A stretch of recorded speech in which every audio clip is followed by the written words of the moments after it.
တော့လည်းကိုယ်ရင်နဲ့တစ်ခါတလေစိတ်မကောင်းဖြစ်သွားတာအောင်မရှိဘူးလားအဲ့ဒါဗျာပါဒဟုတ်လားအဲ့ဒါဗျာပါဒပဲတစ်ခါတလေအုံတိုင်းဝမ်းဆိုပြီးတော့ဖြစ်မှဗျာပါဒလို့ထင်မှဆိုလို့လေတစ်ခါတလေသတင်းလေးတစ်ပုဒ်ကြားလိုက်တယ်ဖုန်းလေးနဲ့ပေါ့နော်ဟာလေးစိတ်မကောင်းဖြစ်လိုက်တာဆိုပြီးတော့တခါစိတ်ထဲမှာပြောင်းလဲသွားတဲ့အခြေအနေလေးတစ်ခုရှိတော့တယ်နော်အဲ့ဒါပါလေဗျာပါဒနားလည်တယ်နော်ဒါဒေါသရဲ့ဧရိယာထဲမှာရှိအဲ့ဒေါသရဲ့ဧရိယာထဲမှာရှိတဲ့အကုန်လုံးအရာဝတ္ထုအလုံးကလည်းတားမြစ်တယ်တဲ့ဘာကိုတားမြစ်လဲဆိုတော့ကုသိုလ်ကိုလည်းတားမြစ်တယ်ဇံကိုလည်းတားမြစ်တယ်နတ်ကိုလည်းတားမြစ်တယ်ဘယ်နှခုရလဲနှစ်ခုနောက်တော့ကထိနာမိတ်တာနိဝရဏ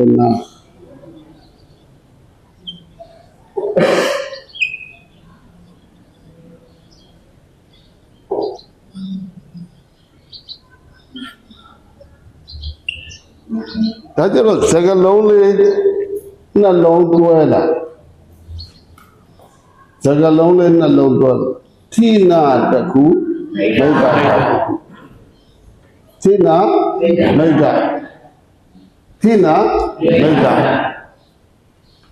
ထိနာမိတ်တာဆိုဘာလဲကြောက်ဘူးဟော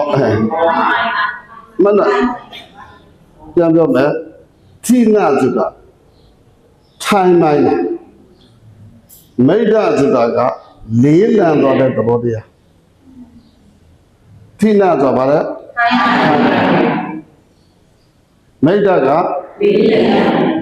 အဲ့ဒါကဘလို့လဲဆိုတဲ့အခါကျတော့ထားမလို့ဟို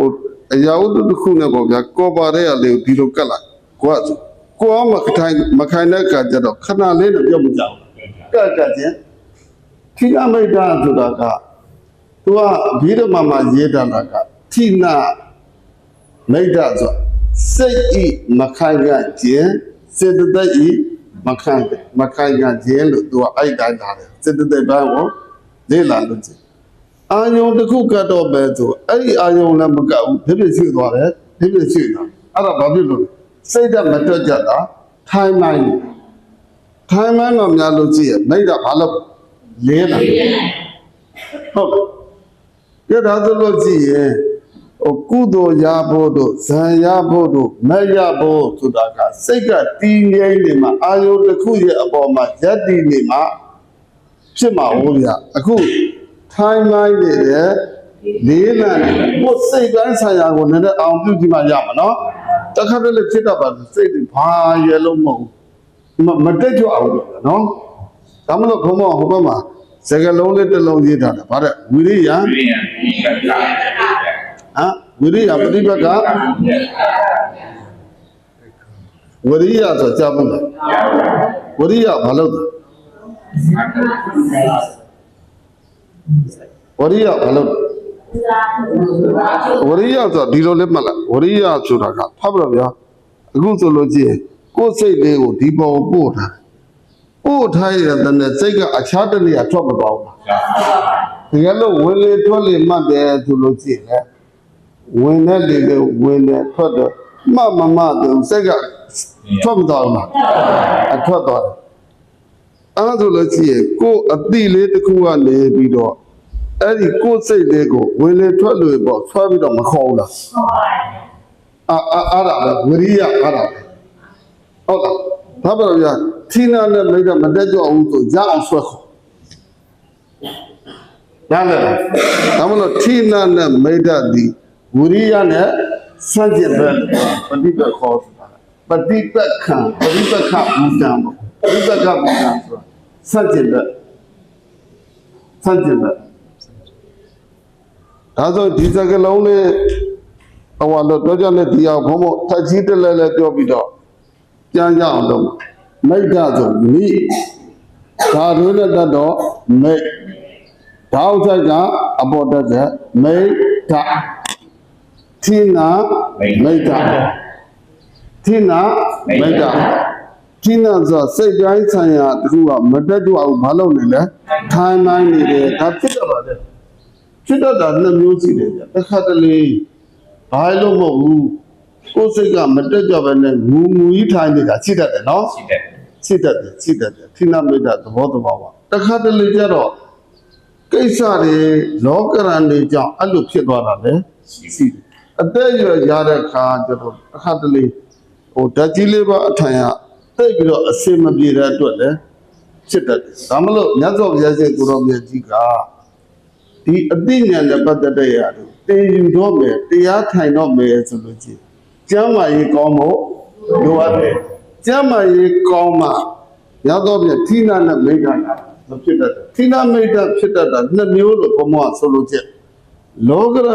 တရားတွေကရပ်ပြီးဆိုလို့ရှိရင်လည်းထိနာနဲ့မိတ်တာဖြစ်နိုင်တယ်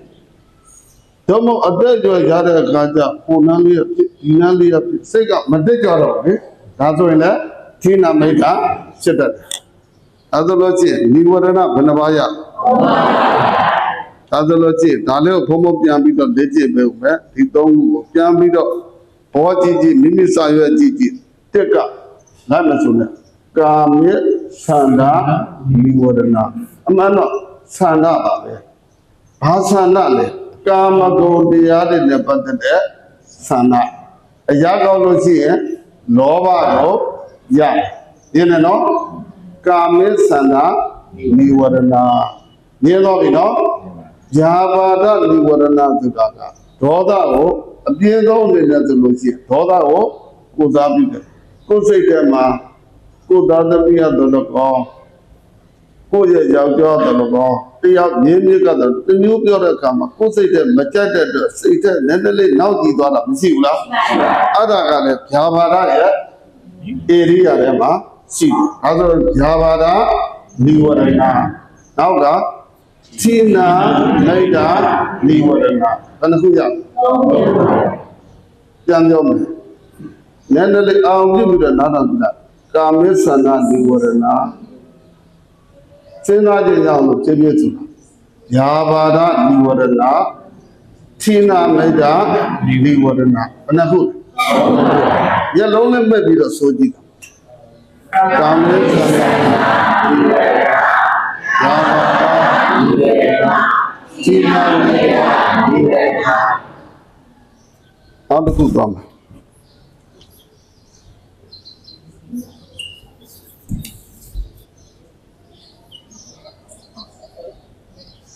ဟုတ်တယ်ဆို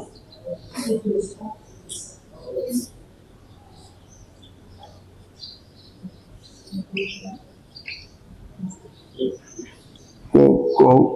စာကာကြီးနှလုံးဆက်နော်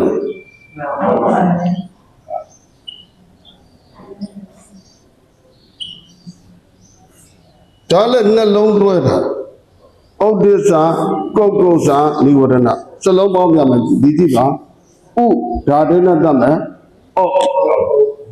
ဓာတ်ဆိုင်ပေါ်တက်ခဲ့မယ်စာလုံးနဲ့တတ်မယ်ဒီစာလုံးပေါ်တက်ခဲ့မယ်ဩဒီစပြောလာပါလေဩဒီစပြန်ပြောလာဩဒီစပြန်ပြောပါဦးဩဒီစဒါတွေနဲ့တောင်းချရှင်းတာတဲ့စာလုံးနှလုံးစင့်ထားတယ်ဥဆိုတဲ့အက္ခရာကိုဒါတွေနဲ့တတ်တော့ဩထောက်ဆိုင်ပေါ်တက်ခဲ့မယ်စာလုံးနဲ့တတ်မယ်ဩဒီစာလုံးတစ်လုံးကစာဩဒီစပြန်ပြောလာဩဒီစပြန်လွယ်နေတာစိတ်က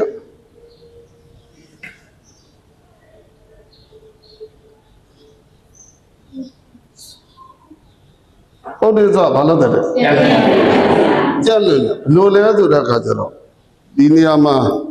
အဘိဓမ္မာတော့ဝိဘဝိနည်းရတော့ဥပမာလေးပေးထားတာမီးပေါ်ပေါ့ဗျာညနေဆိုရင်မချက်တော့ဘူးဆိုလို့ချင်း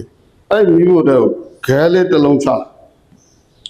ပြာလေးတွေကတစ်ဖြည်းဖြည်းအပေါ်တက်လာတော့ဒီကြကြည့်လို့ချင်းဟုတ်လားမိမိရဲ့စိတ်ကအဲ့ဒီလိုပြန့်လွင့်နေတာကိုဆိုလို့တယ်ပြောလို့ရတော့တမာရီရဲ့ဆန့်ကျင်ဘက်ပြန်လွင်ဥဒိစ္စဆိုတာစိတ်တွေတော်များများသည်ကြံ့လွင်တယ်တကယ်တလေ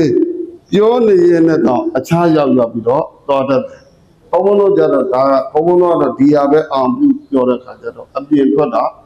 နေပါတယ်ဒါဆိုဥဒိစ္စဆိုတာဘာလို့လဲ ပြန်ကျန်